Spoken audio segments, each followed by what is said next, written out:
Well, it is early spring, the sun is out, we're getting ready to put in our vegetables, and we always have some questions about how to be successful. Well, I'm at Blooming Junction with Justin, and Justin, you're the farm manager here. I am, yes, that's right. And so, everybody is really getting ready to go outside, and the early crops, I know them called cole crops, C-O-L-E, but I think a lot of people say cold because it's still cold. So what is that? That's right, yeah, we kind of associate them with cold weather, but yeah, the cole crops or brassica family is your broccoli, cauliflower, kale, kohlrabi, a lot of things in that family. And those are all pretty safe to plant out right now. We do like to recommend that people plant those as transplants this time because they like just a little bit warmer soil temperature to be able to germinate. But we've put out a lot of kale transplants here in this bed. And it's a good time to get going with the cole crop family. Some other things that we're planting right now at Blooming Junction are, as far as transplants, we're putting in all of our onion crop right now. Especially with Walla Walla onions, it's good to get those in as early as possible because they need that extra time to really size up. Nice. So all of our onions, leeks, obviously garlic is a good one to plant in the fall, but it's not too late. You can still squeak in some early maturing varieties and get a spring garlic crop. Our root crops, we're direct seeding right now. So our carrots, our radishes, turnips, beets. The soil is just kind of warm enough now at this point, and especially in a high tunnel like this, the soil is warm enough where we're able to go ahead and direct seed those, and it's a good time to be planting our peas as well. Oh, sure. Yeah. And so about temperature, though, let's go back to that just a little bit, and that's a really good tip for us. We don't always have this lovely kind of facility, so what about the home gardener with a soil temperature? Yeah, absolutely. We totally recommend using a soil thermometer. You know, it's the best way to know if you're at a minimum soil temp to be able to get your plants to germinate. And so now is the time, you really only want to be planting things that can germinate, in cold soil. So we really want to be focusing on, onions, like the root crops that I mentioned, things like that. And so to use the soil thermometer, when you're direct seeding, you really want to only check about 1 to 3 inches, the first 1 to 3 inches of the soil. And it's really good to do that first thing in the morning. Because you want to check it at the coldest time, and you'll want to take a 3-day average. And so for a lot of those crops that I've mentioned that we're direct seeding, you want a minimum of 40 degrees.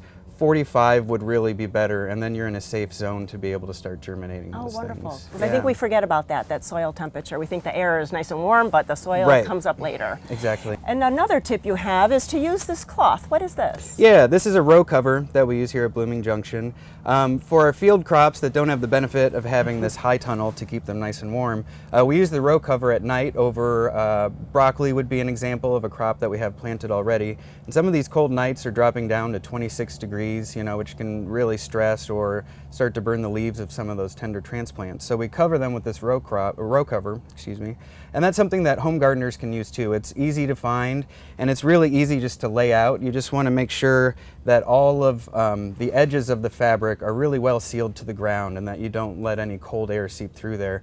And that will really protect a lot of those crops down to 24 or 25 degrees. Wow. So this can be, a great tool to use to be able to plant early and keep your crops safe.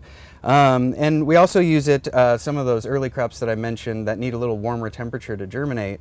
You can also direct seed those crops in your garden and cover with the row cover, and that helps to keep some moisture in, warm the area just a little more, and that can increase your germination percentage there. Great tip. And I know you have 2 more, so what else do you have for us? I do, yeah. I'm a big fan of using black plastic in the garden. You can lay it down even in the fall. Keep it on through the winter. It can choke out weeds. It can really help to warm up your soil. But the biggest advantage for me that I've used in small gardens is that it keeps your soil dry, and you're able to work it and prepare it. It's nice that we have this great weather, but if your soil is still really wet and you can't work it, you're not going to be able to plant. So I found black plastic to be a great tool to both to help warm the soil and to keep it dry. Wow. And then also the last one. Last one, well, so this time of year, as the average temperature gets around 30 or 40 degrees, we get that, worst pest of the Northwest, the slug starts coming out. And so we have one product that we found works really well. There are all sorts of home remedies, but this one works for us on a big scale. It works on a small scale. I really like the product Sluggo. And, usually comes with a little sprinkler on the top, and you Right. can just sprinkle it around the plants. It's safe for humans. Use with caution with pets, and check the label and use Definitely. according to the directions. But it works wonders for us. I've found that if I don't use a slug product, we can lose an entire crop of seedlings in one day. Wow. So Wow. that's something that has really helped us out. Definitely. Well, all such great tips. But sometimes we don't have the space to put in a veggie garden, or we just don't want to be going out there when it's so cold. So we have a solution for that too. So Jason, Justin, let's go show them. Well, now we're in the farm store. So, if you're not going to start a vegetable garden this year, you can always come here to Blooming Junction and just shop. Really, you have so many different produce pieces here. We do. It's a farmer's market every day at Blooming Junction. And you can come and get produce, but you also have those starts that if you want to put them in a vegetable garden. We do. We're loaded with all sorts of spring starts, lots of favorite varieties and uncommon ones as well. Oh, that's cool. And you also have a CSA program here, which is wonderful. We do, yeah. CSA stands for Community Supported Agriculture, and it's a program that we have.